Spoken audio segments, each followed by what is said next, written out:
kesurupan, kasampet. Masa orang tidak senang kepada orang? Kalau orang pasti senang kepada orang.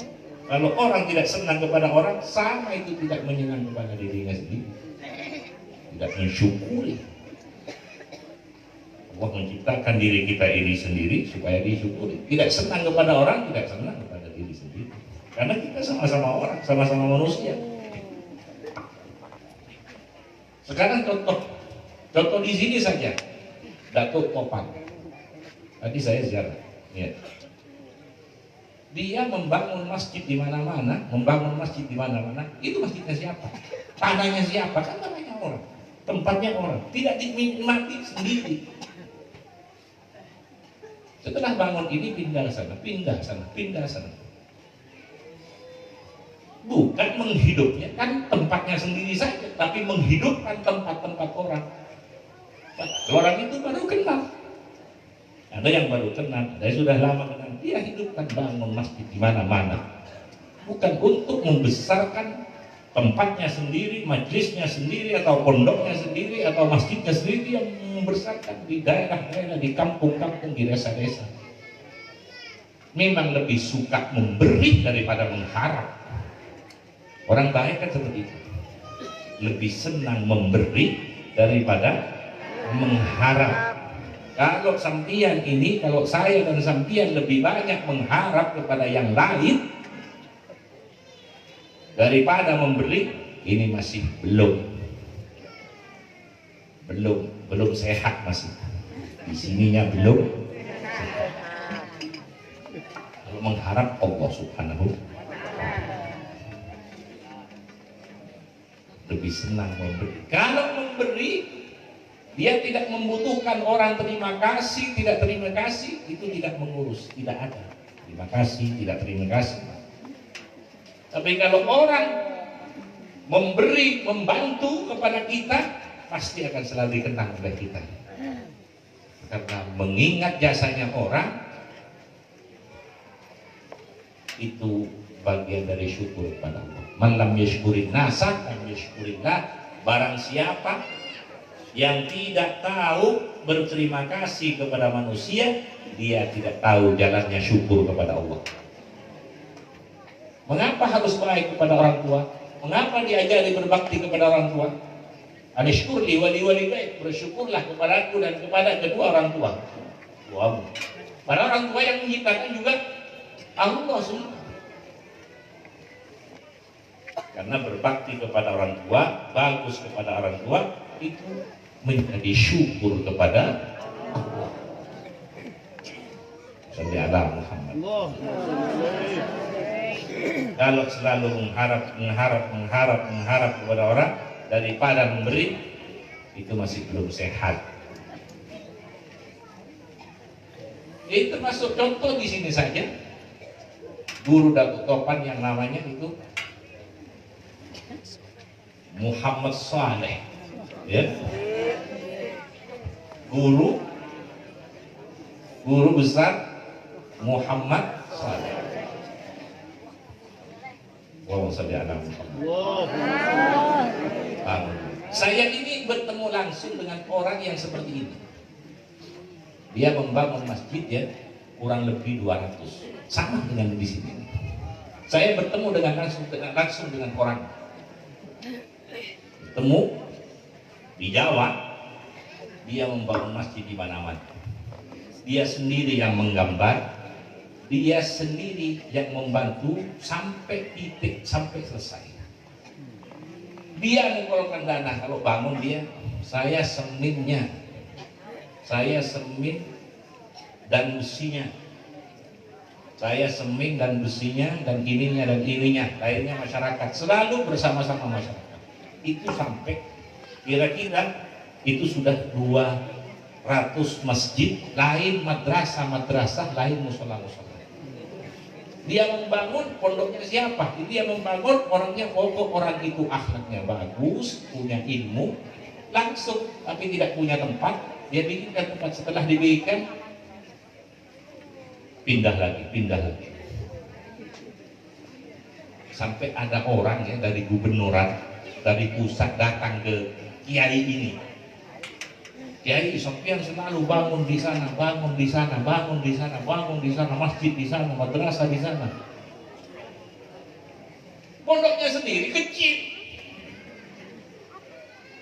tapi senang membesarkan pondok-pondoknya orang, tempat-tempat masjid-masjidnya orang, madrasahnya orang. Dia tanya sama, datang dari pusat, dari Jakarta, datang dari Surabaya, datang, Kiai sampean dapat uang ini dari mana? Kok saya lihat di pusat tidak ada proposal, di Surabaya tidak ada proposal, di Gubururan tidak ada proposal, di kabupaten tidak ada proposal. Dari mana sampean dapat uang? Diambil tasbihnya. Tasbihnya ini proposal saya.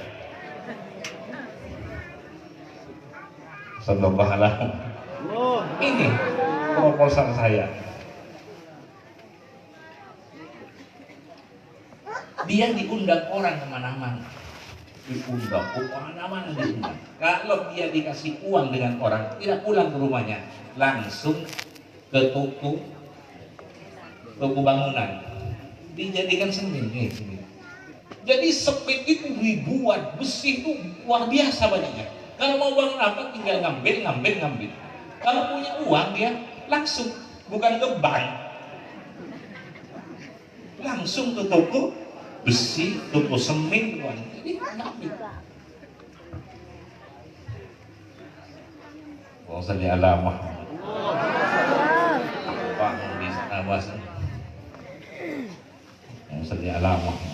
Oh, di mana ada orang yang pandai mengaji, akhlaknya bagus, tidak, itu langsung dibangunkan. Itu lain. Ya, sama dengan yang di sini saya ziarah. Saya tahu beberapa sejarahnya tadi, walaupun sedikit, suka bangun di mana-mana. Saya lihat itu yang di rumah saya, dia pondoknya sendiri kecil, tidak besar, sederhana dan sangat sederhana.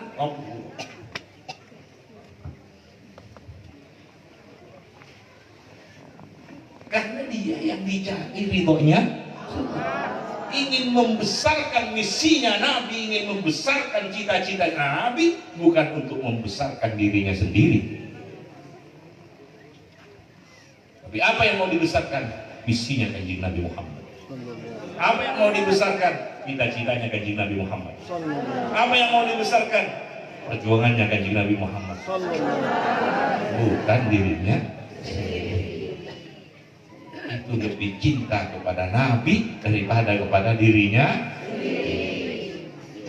Itu yang dinamai I love you. I love you kepada Nabi Muhammad sallallahu alaihi wasallam. Love you beneran. Sallallahu alaihi wasallam. Semoga apa yang disampaikan manfaat. Amin. Ini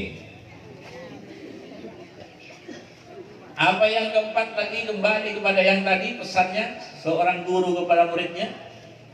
Yang keempat pesannya. Yang ketiga sudah disampaikan, jangan berteman akrab kecuali yang selalu mengingatkan kamu, menemani kamu kepada Allah. Yang keempat, jangan kau berdiam di suatu tempat kecuali aman dari murkanya Allah. Jadi seperti sekarang saya ini aman apa tidak? Ya, semoga aman. Karena ini yang kumpul kan cantik-cantik ini kan. Jadi harus saya ini punya benteng, berapa benteng yang harus saya siapkan ini. Kalau tidak, kalau jebol benteng saya hilang nih. Makanya kamu harus berada di tempat yang aman dari murkanya Allah. Ini semua muslimat, kanan kiri ini muslimat. Ini harus bikin benteng yang kuat, ini harus persiapannya. Allahumma sholli ala Muhammad. Lah aulia-aulia melihat orang yang ganteng, yang cantik, yang dilihat tetap Allah. Melihat keindahan alam yang dilihat tetap Allah. tembus. Unzuru madza fis samawati wal ardh, perhatikan apa yang ada di langit dan bumi. Bukan langitnya yang diperhatikan, apa yang ada di langit di bumi. Kalau seperti orang yang tawaf itu di Mekah, ada yang pernah haji kan? Ada yang pernah haji? Banyak kan? Tawaf itu kan bercampur, laki perempuan bercampur, saling gesek, perempuan laki. Bila melihat tahu ini ganteng, tahu ini cantik, tapi setrum tidak ada karena sibuk dengan Allahumma ya Rabbana Allahumma labbaik dan sebagainya. Padahal kanan kiri ini ganteng tahu, seperti melihat apa ini? Tembok yang tahu ini putih, ini biru, hijau, tahu ini ganteng, ini cantik. Tapi tidak ada setrum itu tidak ada. Karena sibuk dengan Allahumma labbaik Rabbana atina. Ini kalau kumpul dengan muslimat ya seperti itu. Mubalaghnya laki-laki, hadirnya yang banyak perempuan. Bisa saya labbaik dengan sampean apa tidak? Sibuk dengan Rabbana atau tembus, yang dilihat tetap Allahumma sholli ala Muhammad. Makanya ini pesan yang terakhir, engkau janganlah kepada santri Syekh Abdul Salam bin Masis kepada muridnya, janganlah engkau berdiam di tempat yang tidak aman dari murkanya Allah. Allahumma sholli ala Muhammad. Semoga manfaat. Kalau orang sudah berpenyakit, tidak usah orang melihat kucing ganteng, melihat kucing cantik, padahal kucing karena sudah penyakit di sininya. Allahumma sholli ala Muhammad. Makanya disampaikan pesan yang pertama, jangan engkau melangkah berbuat kecuali untuk ridhonya Allah. Itu tanda-tandanya orang, itu termasuk tanda-tandanya walinya Allah. Cuma kalau dengan walinya Allah itu hati-hati ya. Hati-hati karena orang wali itu macam-macam. Bermacam-macam orang wali. Seperti para nabi itu bermacam-macam. Diberi kelebihan yang bermacam-macam. Walaqad faddalna ba'dhan nabiyyin 'ala ba'd. Jangan sembarang kalau ada aulia-aulia, walaupun sudah katanya orang itu meninggal, jangan macam-macam. Hanya bahasanya itu meninggal. Man adzali waliyan faqad adzantuhu bil harbi. Barang siapa yang menyakiti waliku, waliku, aku menyatakan perang kepadanya. Dianggap musuh. Jadi Allah itu cemburu kalau walinya disakiti, tidak terima. Semoga kita ini senang kepada orang wali, selalu menyenangkan beliau-beliau. Allahumma sholli ala Muhammad.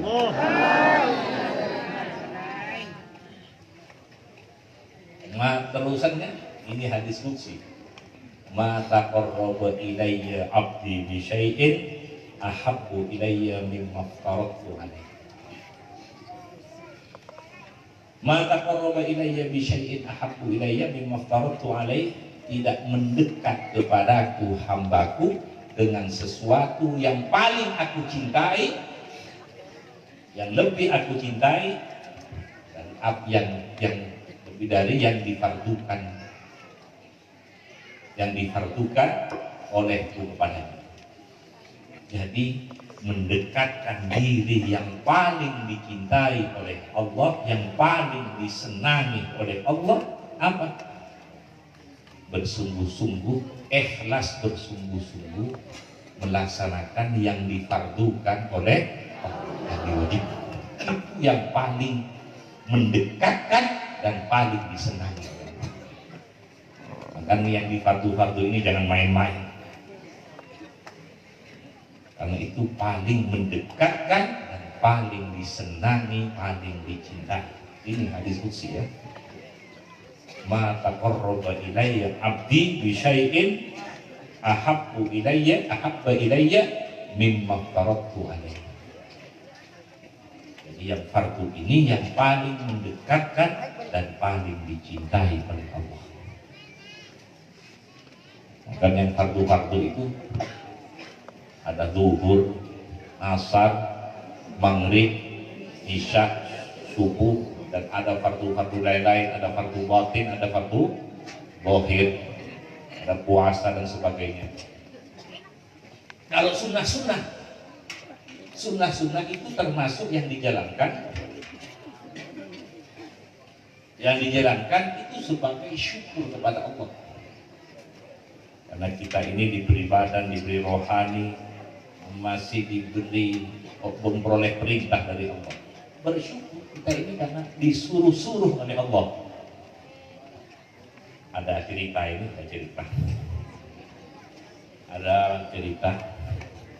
ada malaikat ini sholat sampai ribuan tahun. Sholat sampai ribuan tahun.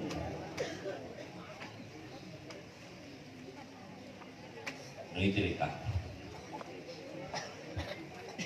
Terus dia mendapat kabar dari Allah. Ada seorang sholat 2 rakaat lebih dicintai oleh Allah daripada sholatmu yang ribuan tahun atau ribuan rakaat. Siapa? Nanti itu adalah umat Muhammad. Mengapa? Karena kamu sholat, karena kamu beribadah dengan keinginanmu sendiri. Sedangkan umatku beribadah karena melaksanakan perintahku. Kamu malaikat beribadah itu sudah bagus. Akan tetapi yang 2 rakaat dari umatku itu karena dia beribadah sholat 2 rakaat yang lebih bagus karena dia melaksanakan perintahku. Jadi lain berbuat amal karena berangkat dari diri sendiri dan karena berangkat karena diperintah oleh Allah. Allahumma shalli ala Muhammad sallallahu ala Muhammad.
Tambahan sunnah. Hatta uhibbahu, sampai aku mencintainya.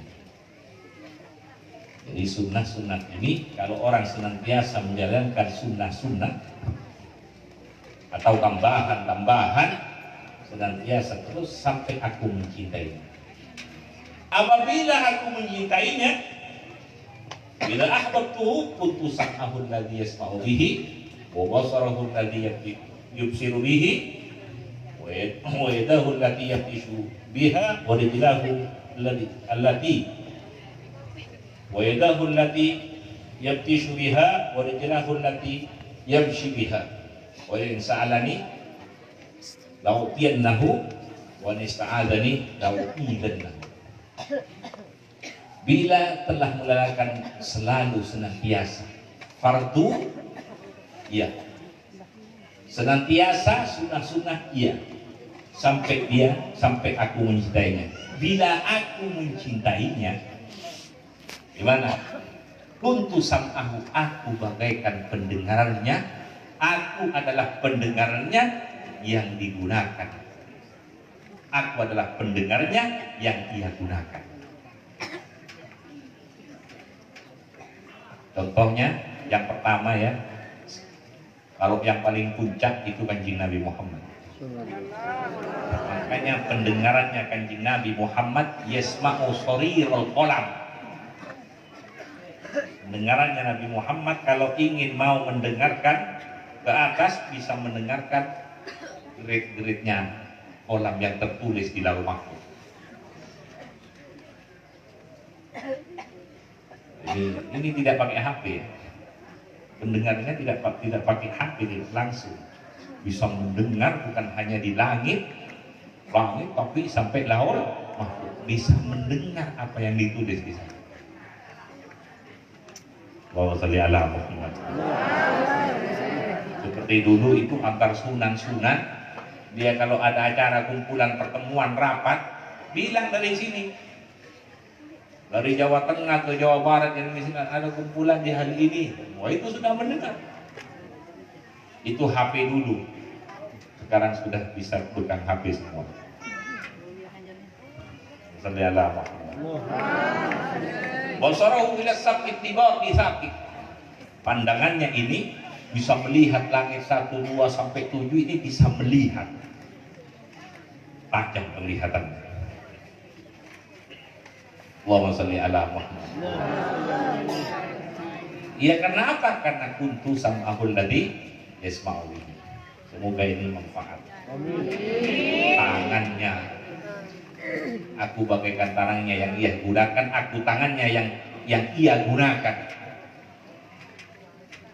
Contoh, dulu ini ada orang dirampok. Ada orang dirampok di perjalanan, dikeroyok. Dia menjerit memanggil gurunya, ya Syekh Abdul Qadir Jilani. Dia menjerit manggil Syekh Abdul Qadir. Syekh Abdul Qadir Jilani itu waktu itu ada di dalam jeding, di kamar mandi. Makanya diambil pacaknya itu, diambil apanya. Ada sebagian cerita itu ketika mengajar, ia ambil tongkatnya. Diambil dari sini, dilempar dari sini sampai ke Jakarta. Itu kalau sekarang ya. Ya bukan Jakarta, oke bisa sampai ke sana. Jadi tongkat ini memukul orang-orang yang dirampok, memukul orang-orang yang mau merampok. Ini tangannya. Jadi walaupun muridnya ada di luar negeri, dia tetap perhatian kepada muridnya. Itu guru. Beratnya jadi guru ini seperti ini. Makanya sampean jangan jadi guru lah. Berat jadi guru. Lebih-lebih apabila dia punya teman, punya murid, sudah di saat-saat akan meninggal. Dia itu paling berat. Apa yang berat? Takut tidak husnul. Itu tanggung jawab guru. Bila saat-saat murid akan meninggal, dia tanggung jawab besar. Kalau sudah tidak perhatian kepada murid, itu bukan guru, benih guru katanya orang rumah saya, itu benih guru, keguruan juga. Benih guru-guruan. Karena guru itu pasti perhatian ke rohaninya muridnya, lebih-lebih di saat dia di puncak akhir umur. Itu tanggung jawab. Mengapa banyak kiai-kiai itu kalau ada mau berguru, saya mau berguru kiai kepada sampean, lari dia. Karena tanggung jawabnya itu besar.